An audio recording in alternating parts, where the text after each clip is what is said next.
On va parler ce soir des États-Unis et évoquer la condamnation de l'auteur du meurtre de George Floyd, le policier Derek Chauvin, condamné à 22 ans et demi de prison. Nous serons ensuite du côté du Gbagbo, du côté de la Côte d'Ivoire. Laurent Gbagbo, le fils du pays, est retourné dans son village natal. Il s'agira ensuite du Tchad. La junte militaire au pouvoir n'exclut pas une prorogation de la transition de 18 mois. Et puis le Togo, on parlera de la suspension des sociétés de trading et de marketing de réseau. La décision est-elle respectée? Sur le plateau ce soir, il y a Germain Sossou. Il est homme politique des forces socialistes de l'avenir. Bonsoir Germain. Bonsoir très cher ami Samuel, bonsoir chers concitoyens Credo TT, bonsoir à tous les téléspectatrices, à tous les téléspectateurs. Alors vous l'avez présenté, Credo TT, directeur de publication de Le Médium. Bonsoir Credo. Bonsoir Samuel, bonsoir Germain et bonsoir à tous ceux qui nous suivent. Merci d'être venu faire le débat avec nous. Premier sujet, les États-Unis. Le policier blanc Derek Chauvin qui a appuyé son genou sur le corps de George Floyd. La scène s'était déroulée en mai 2020. Eh bien, il a été condamné à 22 ans et demi de prison pour le meurtre donc, de cet Afro-Américain. Une lourde peine qui reflète l'impact planétaire du drame. L'avocat de la famille de Floyd, Ben Crump, a immédiatement salué une décision historique qui, selon lui, permet aux proches du quadragénaire noir et aux États-Unis de faire un pas vers la réconciliation après 13 mois tumultueux. Credo TT, cette condamnation, vous pensez aussi que c'est un exemple que la justice voulait envoyer? Non, mais moi je dirais que c'est déjà un début. C'est déjà un début parce qu'on aurait fait de trouver des circonstances atténuantes pour ne pas condamner ce policier américain, qu'on irait à des conclusions. Donc on dira que la race noire est toujours celle qui est brimée, celle qui est lésée. Donc aujourd'hui, avec disons, la sentence de la justice américaine. Donc, je crois que c'est un signal qui est fait non seulement au corps de la police américaine, mais à tous les citoyens pour dire on ne peut pas se prévaloir de la couleur de la peau pour brimer un autre citoyen. Donc, c'est un bel exemple de sanction et je crois que cela fera réfléchir aussi bien les policiers, les corps habillés du côté des États-Unis que les citoyens. Vous savez, ça a fait pratiquement un an avant que le jugement ne soit effectif. Donc, il faut compter avec la souffrance, avec tout ce que la famille de ce décédé, de ce tué a subi. Et nous avons suivi ensemble comment est-ce que la famille suivait même à la télé le procès jusqu'à la prononciation de la sentence. Donc vous avez vu, disons, la fierté de quelques membres de la famille lorsqu'on a condamné le policier Derek. Donc c'est dire que c'est un soulagement pour cette famille, c'est un soulagement pour les Afro-Américains aussi pour dire, en fait, ils ne sont pas si oubliés. Le président américain Joe Biden a parlé d'un verdict qui lui semble juste. C'est le sentiment qu'on peut avoir en l'espèce? Et contrairement à mon ami Credo Titi, je suis moi déçu. J'ai été déçu. J'ai été déçu parce que le procès là, au-delà du meurtre de M. Derek, retrace même la souffrance des Noirs aux États-Unis, cette souffrance qui remonte à des siècles déjà, et dont la lutte a été âpre jusqu'à ce moment où véritablement les Noirs n'ont pas les mêmes chances d'égalité que les Blancs, même si les lois aux États-Unis sont faites pour ça. Dans la réalité, cela... parce que ce qui s'est passé avec le jeune homme Floyd, je me suis toujours posé la question de savoir si c'était le coup d'un blanc qu'on avait mis par terre, est-ce qu'on irait jusqu'à ce qu'il ne meure. Cette réponse, je ne pense pas que je puisse l'avoir jusqu'à la fin de mon existence. Mais quand j'arrive, je quitte là, et quand je quitte même le maître lui-même, qui est véritablement quelque chose d'abject, il y a eu par la suite des émeutes qui ont entraîné d'énormes dégâts. Donc, à qui devront-on endosser les dégâts de ces émeutes, issus de ces émeutes? C'est toujours l'action de ce monsieur, de ce policier-là qui a entraîné ça. Donc moi, je pense que la condamnation devait en tenir compte.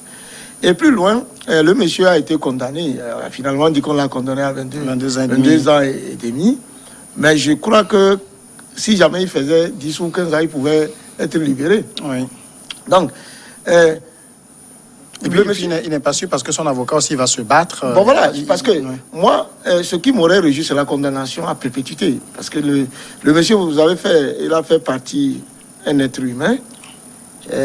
Dieu pouvait nous parler, qu'il nous dirait combien de temps il lui restait à vivre. Qu'est-ce qu'il pouvait faire avant. Donc il fallait tenir compte de tout ça là. Et bon, je ne sais pas, moi je n'ai pas vraiment vu ce que M. Credo dit en disant que la famille était heureuse. Je ne sais pas, mais je sais que beaucoup de concitoyens noirs, tous n'étaient pas unanimes. Et personnellement, ce que j'ai été déçu de cette sentence, c'est vrai que des efforts ont été faits, parce que s'il fallait tenir véritablement compte des dispositions, on ne pouvait pas condamner le policier au-delà de 10 ans, mais on est allé au vif des choses. Je pense, moi particulièrement, que la condamnation par perpétuité aurait été un exemple parce que quand les gens peuvent commettre davantage de ils se disent, mais on a condamné, on a mis le genou au cou d'un noir, c'est 22 ans. Bon, j'ai 20 ans, si je le fais, si on me donne 22 ans, j'aurai 40 ans, je vais sortir, je suis encore solide. Je pense qu'une condamnation à perpétuité aurait été un exemple. Alors ici, est-ce que c'est vrai qu'on parle pour beaucoup, c'est un exemple, même la famille l'a salué, mais en même temps, est-ce que vous pensez que le juge a été totalement libre de sa décision? Est-ce qu'il n'a pas été un peu influencé par le sentiment général de l'opinion? Non, mais c'est vrai que lui-même, il a nié ça. Il a dit, je ne cherche pas à envoyer un message. Non, quel était le sentiment général de l'opinion? Donc, l'opinion américaine a décrié cela. Donc, on n'a pas vu des gens qui ont dit que l'ancien policier Chauvin a bien fait. Donc, tout le monde a condamné. Et à la suite de la mort de George Floyd, on a également vu les manifestations qui ont eu lieu disons, dans certains États des États-Unis. Donc, on a vu que, en fait, c'était un ras-le-bol de condamnation. Donc, ça, c'est déjà un pas. Parce qu'on a vu des brimades ont été commises sur des Noirs avant, mais il n'y avait pas eu ça. Donc, il n'y avait pas eu cette mobilisation. Je dis, il y a toujours un début à une certaine action, à toute chose. Le fait même qu'on ait condamné, qu'on ait pu condamner le monsieur à 22 ans et demi, alors que la loi américaine pouvait également lui trouver des circonstances pour qu'il soit uniquement, ou bien exceptionnellement, ou bien seulement condamné à 10 ans. Donc, ils ont fait x2. Donc, je crois que c'est déjà une bonne chose. Donc, ça, c'est un signal. Donc, là, parce que rien ne nous garantissait au début de ce procès qu'on irait jusqu'à la condamnation de manière assez forte. C'est vrai. Surtout que les policiers blancs jouissent une sorte d'impunité aux États-Unis. Oui, mais moi je dirais, on en a comme l'impression que c'est une immunité. Donc ce n'est plus une impunité, c'est une immunité. Donc ça, c'est un exploit. Donc il faut tenir la dynamique pour que de tels actes ne soient plus commis et que les gens répondent réellement, quelle que soit la couleur de sa peau. Donc là, c'est un fait très important.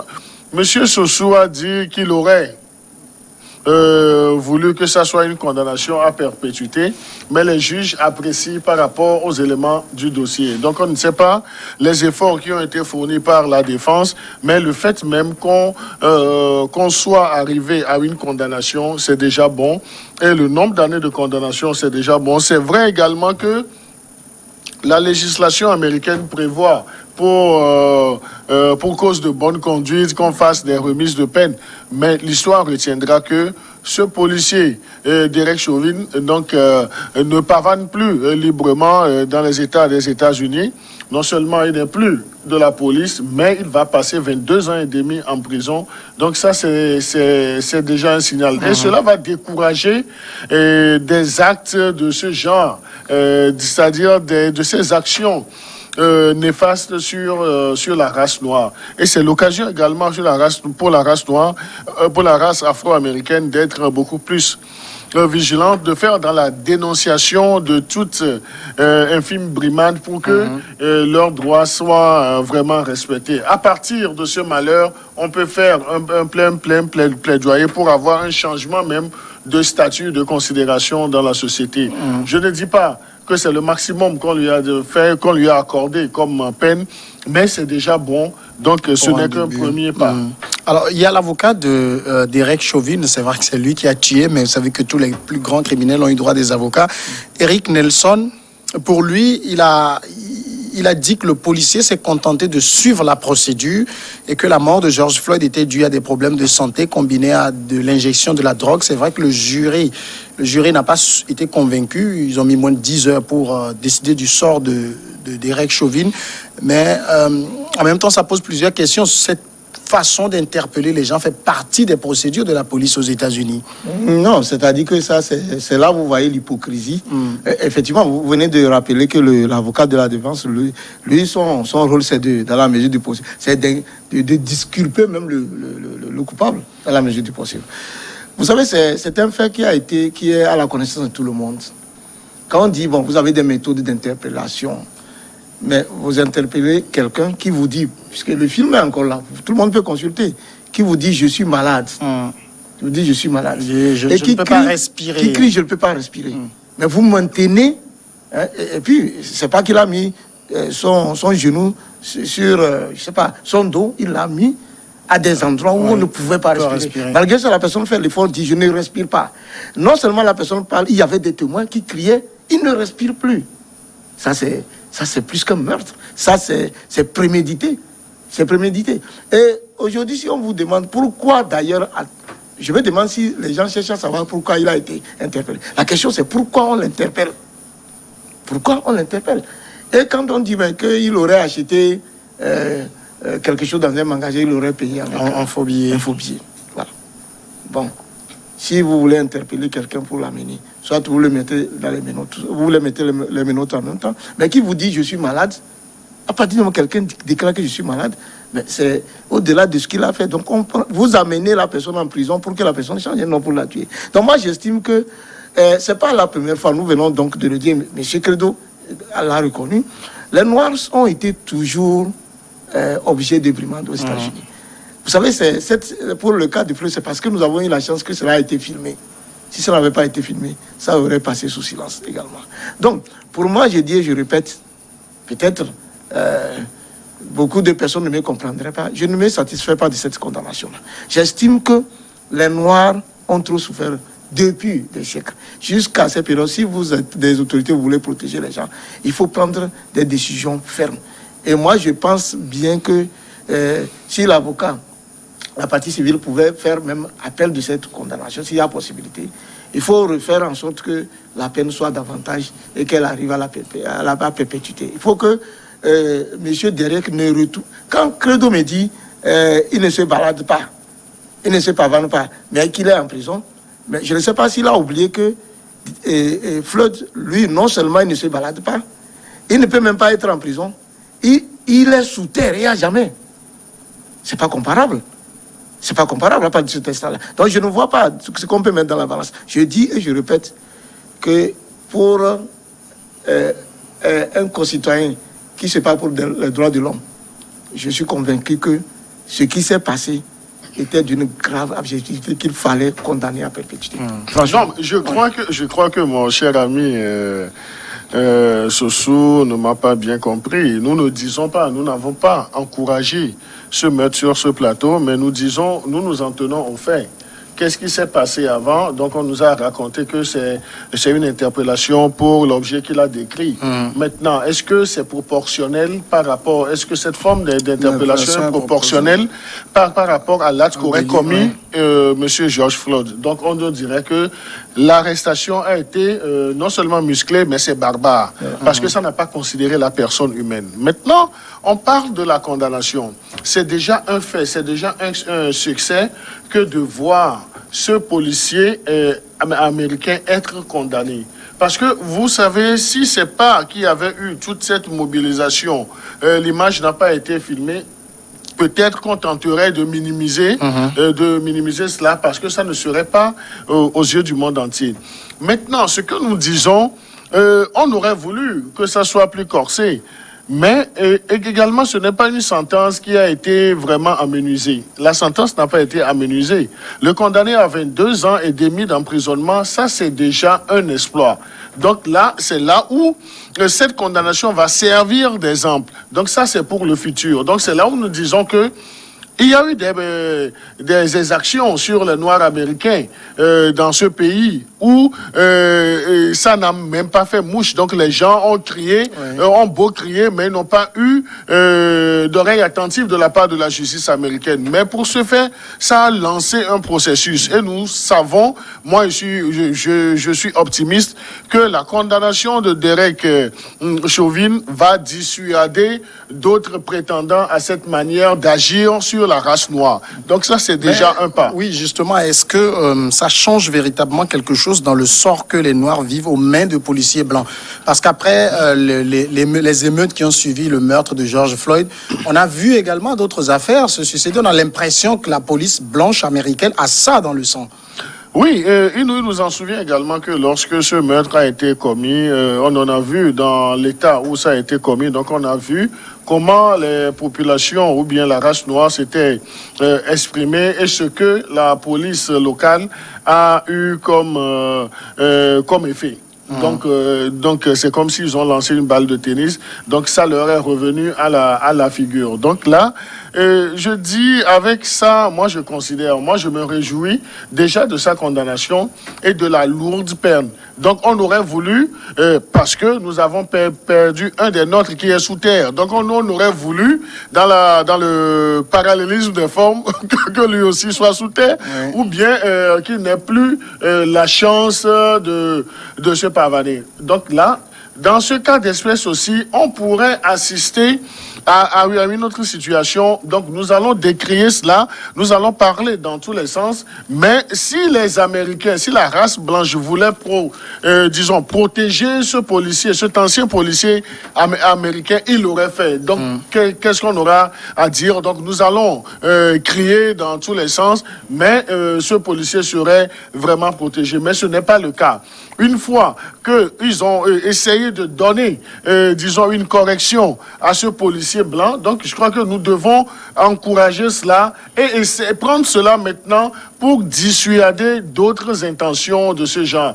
Donc là où l'avocat de Derek Chauvin, mais l'avocat de Derek Chauvin, il est dans son rôle. Donc, il doit tout faire pour trouver des circonstances atténuantes à son client. Donc, il n'a fait que jouer son rôle. Mais c'est un rôle, vous savez, ce n'est pas de gaieté de cœur que des avocats tiennent des postures. Mais dans le c'est son travail. Oui, c'est son travail. C'est son travail parce que même le présumé coupable a droit à une défense. Donc là, ce que l'avocat peut dire pour lui trouver des circonstances atténuantes, donc c'est ce qu'il a dit. Mais ce ne sont pas des choses qui donnent du baume au cœur parce qu'on ne peut pas dire, on ne peut pas insinuer qu'il avait des antécédents respiratoires ou bien de prise de drogue, qu'il est facilement passé de vie à trépas. Donc ça, c'est essayer de légitimer ces genres d'actions sur la race noire aux États-Unis, sur la race afro-américaine. Donc là, mais comprenons, ayons le courage, ayons l'humilité de comprendre que l'avocat est dans son rôle. Mais malheureusement pour cet avocat, il n'a pas su convaincre le jury qui a condamné son client. D'accord, on va marquer maintenant notre première pause et on revient tout de suite après pour continuer.